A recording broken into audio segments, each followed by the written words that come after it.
Just days after West Virginia's loss in the Camping World Bowl, head coach Dana Holgorsen has been linked to a coaching vacancy at Houston. We're joined live by Nick Farrell of West Virginia Illustrated with more on this developing story. Nick? Well, according to a WVU official, Houston requested permission to contact Holgorsen about becoming the Cougars' next head coach. And the university has granted that request. After 8 years as the Mountaineers head football coach, Holgorsen is officially headed back to Houston. After days of speculation, Houston and West Virginia both confirmed the news on Wednesday afternoon. WVU Director of Athletics Shane Lyons released a statement thanking Holgorsen for his 8 years in the Mountain State and announced that a national search for his replacement is already underway.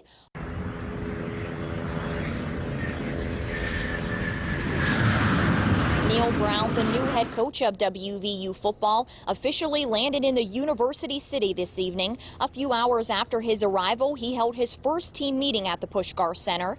Brown, the program's 35th head coach, signed a 6-year deal worth more than $19 million on Saturday. Serafina, it's clear from our early interactions with Coach Brown that WVU not only got a successful football coach to be the 35th leader of the Mountaineers, but got a very sincere man. Coach Brown today at his introductory press conference talked about his vulnerability and how it's helping him make connections with the players on this team.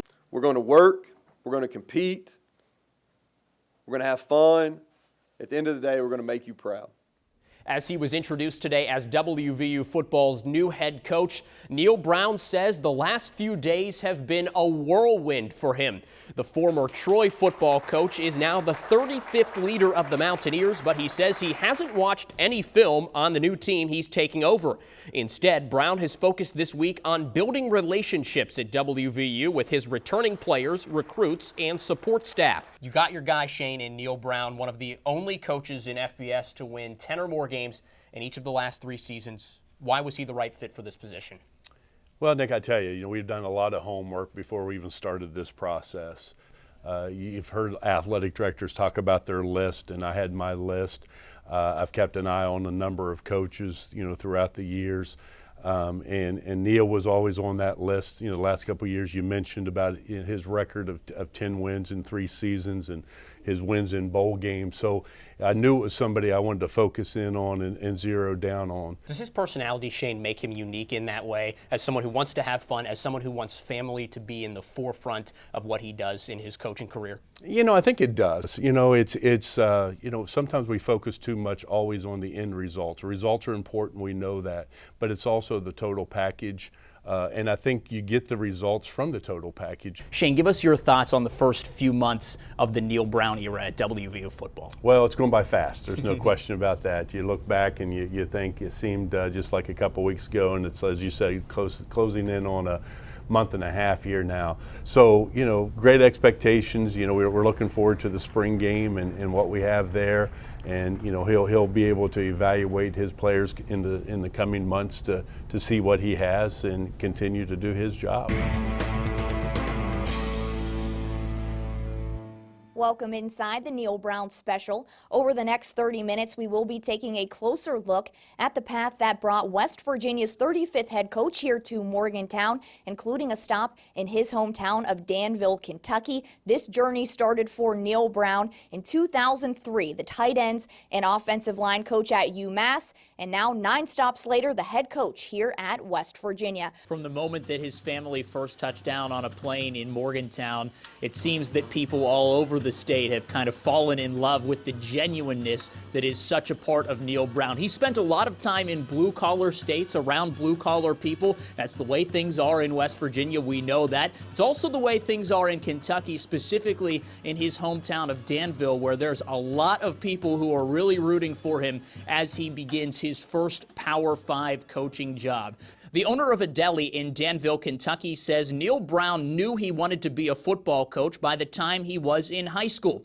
That journey really began 15 years ago in Wheeling, West Virginia, when Brown received an important phone call, his first coaching offer.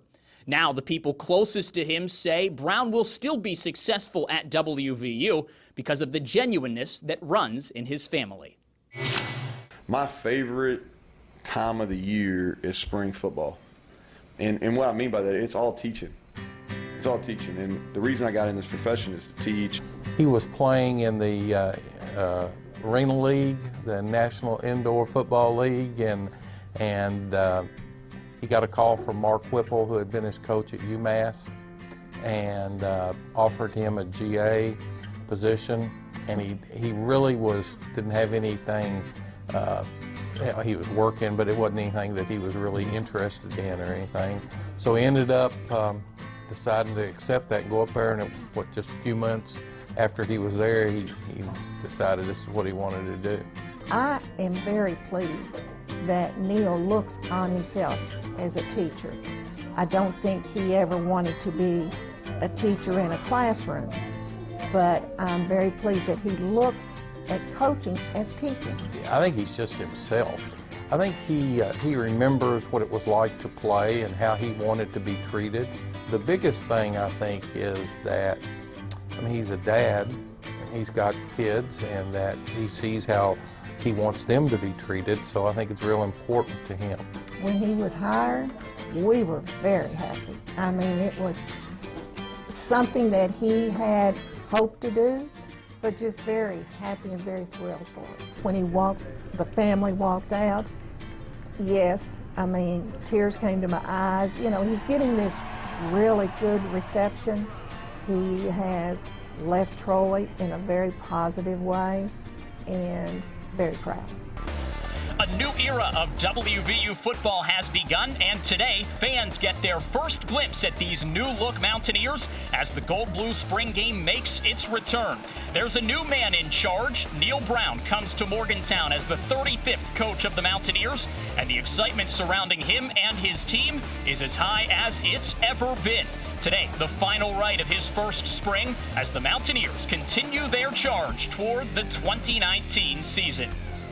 Neal Brown leading his new coaching staff, 10 completely new assistants for this WVU football program, along with a sprinkling of new player personnel as well. And Wolf, as we discussed earlier, so many changes, the offensive and defensive coaches installing completely new schemes. But another challenge this unit of coaches has faced is recruiting, trying to cram an entire year's worth of the recruiting process into about a 3 to 4 month window. Yeah, let's just first start out with the fact that they retained all the recruits from the prior coaching staff, so that was an amazing job in itself. But how about 9 junior recruiting days, even one that was on a Saturday and Sunday? How about 4 days off in about 9 weeks of what they're going into? I have not seen, Nick, anything like this in the 30-plus years I've been around WVU football. We are joined live now with the head coach of the Mountaineers, Neal Brown. Coach, your first chance for you to see the players and see what the coaching staff put on display, what you guys have been working on the past couple weeks. What are you most looking forward to see? What's the goal for today out of this spring game? I want our guys to play hard. I want them to have fun. This is the culmination of what's been a workmanlike spring, and I want them to have fun. It's a great day, beautiful weather. We're going to have a great crowd, and it's a fun day. I'm looking to see our guys perform today. You had told us a little bit earlier in the week, running backs and cornerbacks were the two groups you thought were a little further ahead just because of a high level of competition there. Any other position groups that you're looking forward to see, anxious to see how they will perform? Yeah, I want to see how our O-line and our D-line match up, and I think quarterback's a big day for them.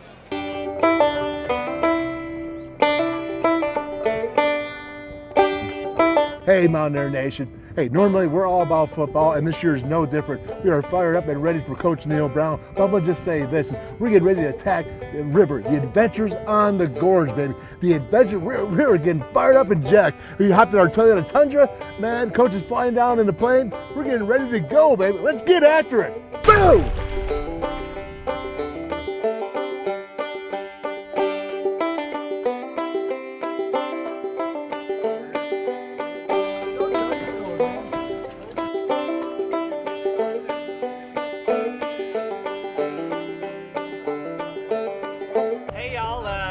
Adventures on the Gorge. My name is Matt, if anybody missed that. I'm one of the 2 guides on the trip. We've also got Shannon Highlander back there. He's the other guide on the trip.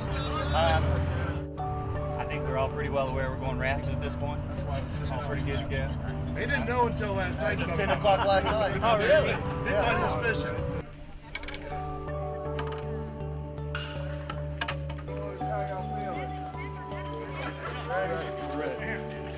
Be very quiet. You're just going.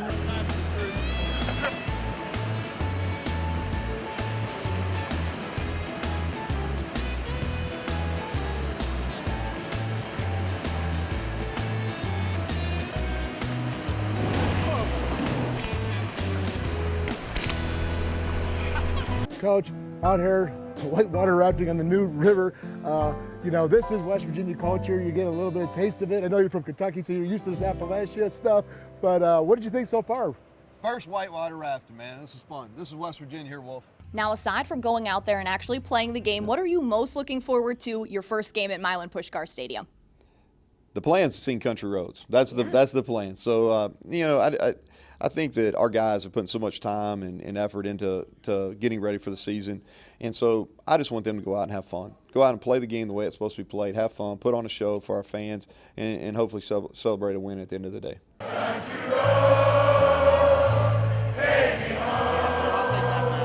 The Neal Brown era in Morgantown opens with a victory and country roads. West Virginia, a 20-13 winner in its regular season opener at Milan Puskar Stadium, but as advertised, earning a victory against FCS number 2 James Madison didn't come easily. It took a while for the Mountaineer offense to get things rolling. WVU even trailed 7-3 at halftime. But in the second half, quarterback Austin Kendall and the offense settled in, opening the third quarter with a touchdown and adding another in the fourth quarter to seal the victory. Kendall completed 27 passes for 260 yards and 2 scores. I was really proud of this group and how we reacted at halftime. We didn't panic. And that's your concern when the first half goes like it did, especially offensively, is that guys hit the panic button. They didn't do that. We came out. I thought we took control of the game,